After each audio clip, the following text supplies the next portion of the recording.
بسم الله الرحمن الرحيم. إن الحمد لله والصلاة والسلام على رسول الله صلى الله عليه وسلم. أما بعد، فأعوذ بالله من الشيطان الرجيم. بسم الله الرحمن الرحيم. وأقيموا الصلاة وآتوا الزكاة واركعوا مع الراكعين. صدق الله العظيم. بینندگان نهایت عزیز و گرامی، السلام علیکم و رحمت الله تعالی و برکاته. بار دیگر همه شما عزیزان را به برنامه رمضان، ماه اصلاح و خودسازی، خوش آمدید میگویم. چنانه که ما در دروس گذشته شنیدیم که رمضان ماه اصلاح است. آن نواقص و آن مشکلات و آن گناهایی که در ماه‌های دیگر از ما مسلمانان صادر می شد، این ماه یک فرصت طلایی است که می توانیم به واسطه این ماه اصلاح نماییم. این ماه یک فرصتی است که می توانیم به واسطه این ماه خودسازی نماییم، اصلاحات برای خود بیاوریم و از کرده های خود پشیمان شویم. یکی از مشکلاتی که ما در ماه‌های دیگر داریم، بعضی ها نماز میخوانیم اما نماز را بدون جماعت در خانه به صورت تنهایی میخوانیم، در حالی که جماعت سنت مؤکده هست. بر جماعت پیامبر صلی الله علیه و سلم مواظبت کردن، پایبندی کردن و صحابه کرام، تابعین از زمان رسول اکرم صلی الله علیه و سلم تا به این زمان علمای بزرگوار به این پابندی کرده است. چنانه که الله سبحانه و تعالی می فرماید: اقیموا الصلاة و آتوا الزکاة وارکعوا مع الراکعین. نماز بخوانید و زکات بدهید و رکوع کنید به همراه رکوع کنندگان. مفسرین کرام از جمله و از کلمه مع الراکعین وجوب و یا سنت مؤکده بودن جماعت را تفسیر نموده‌اند. دوستان نهایت عزیز و گرامی، جماعت سنت مؤکده است. علمای بزرگوار می فرمایند کسی که ترک جماعت را برای خود عادت بکند گناهکار می شود.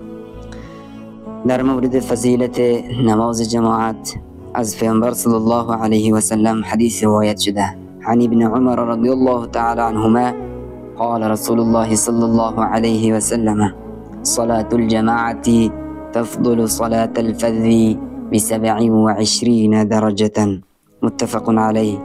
از حضرت ابن عمر رضی الله تعالی عنهما روایت شده که فرمودن جناب نبی صلی الله علیه و سلم فرمودن: صلاة الجماعت، نماز با جماعت، یعنی کسی که نماز را با جماعت در مسجد ادا می کند، تفضل صلاة الفذ، فضیلت دارد از نماز تنها گذار، ب27 درجه، 27 درجه فضیلت زیاد دارد.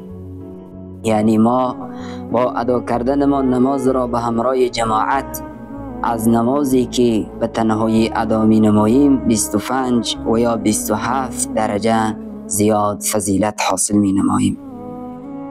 باز هم از جناب نبی علیه الصلاة والسلام حدیث وارد شده و عن ابی هریره رضی الله تعالی عنه قال قال رسول الله صلی الله علیه و سلم. از حضرت ابو هریره رضی الله تعالی عنه روایت شده که پیامبر صلی الله علیه و سلم فرمودند: والذی نفسی، قسم به آن ذاتی که نفس من در دست و در ید بلا کیف اوست، لقد هممت، من قصد کردم، ان آمر بحطب، امر بکنم به هیزم، فیحطب، پس هیزم جمع کرده شود، ثم آمر بالصلاة، بعد از آن امر بکنم به نماز، فیؤذن لها، به ای اذان داده شود، ثم آمر رجلا، بعد از آن یک شخص دیگر امر بکنم، فیؤم الناس، و مردم امامت کنم، ثم اخالف، بعد از آن بروم، الی رجال، به سوی آن کسانی که، و در یک روایتی به سوی آن کسایی که لا یشهدون الصلاة، به نماز حاضر نمی شوند به جماعت. پیامبر صلی الله علیه و سلم در اینجا وعید شدید در مورد کسانی که به جماعت بدون عذر حاضر نمی شوند می فرمایند: فاحرق علیهم بیوتهم، قصد کردم پیش آنها بروم و بر بالای آنها خانه هایشان را به آتش بزنم، یعنی خانه هایشان را در بدهم.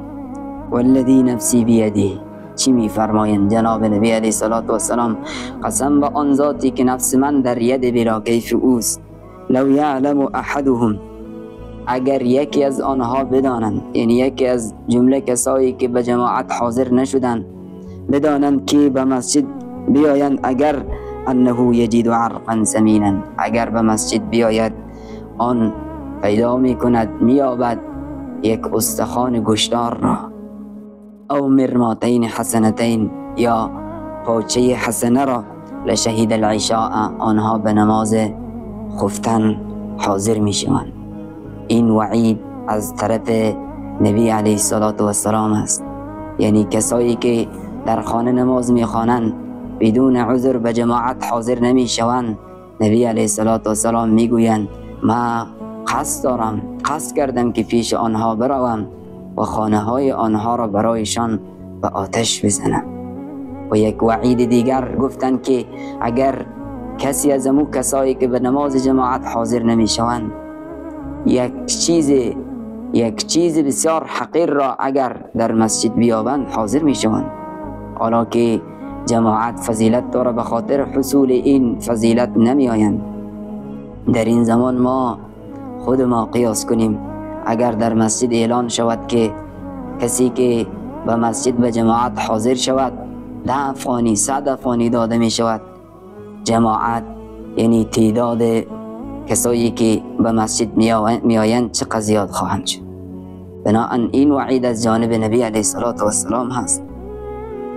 بازم یک حدیث از جناب نبی علیه السلام روایت شده که یک شخص نابینا پیش پیامبر صلی الله علیه و سلم آمد، گفت که یا رسول الله صلی الله علیه و سلم، یا رسول الله صلی الله علیه و سلم، من یک شخص نابینا هستم، کسی راهبر، کسی نشان دهنده راه برای من نیست که برای من راه را نشان داده به مسجد بیاورد. آیا برای من اجازه هست که من نماز را در خانه خود ادا کنم؟ نبی علیه السلام بار اول به آن اجازه دادند. زمانی که او یک کمی پیش رفت، روی گردانید به او طرف رفت، پیامبر صلی الله علیه و سلم طلب کردند، از او پرسان کردند که آیا تو اذان را میشنوی؟ آن جواب داد که بلی من میشنوم.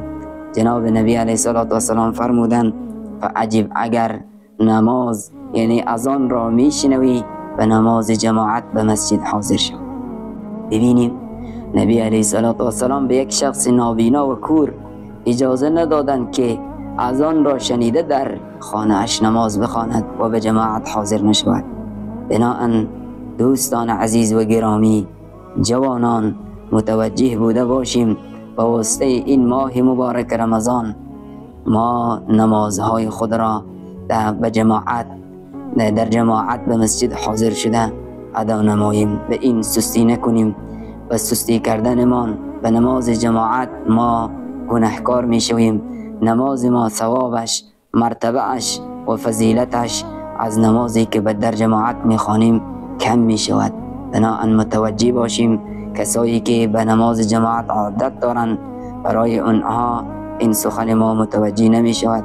کسایی که از دوستان تقصیر کردن، کوتاهی کردن، به جماعت حاضر نمی شوند، برای آنها این یک پیام هست که برادر عزیز ما از این به بعد از این کرده خود پشیمان شده و از این عیب خود را اصلاح کرده به نماز جماعت به مسجد حاضر شود. الله سبحانه و تعالی همه ما را موفق بگرداند تا به برنامه بعدی همه شما عزیزان را به الله بی نیاز و یکتا می سپارم. السلام علیکم و رحمت الله تعالی و برکاته.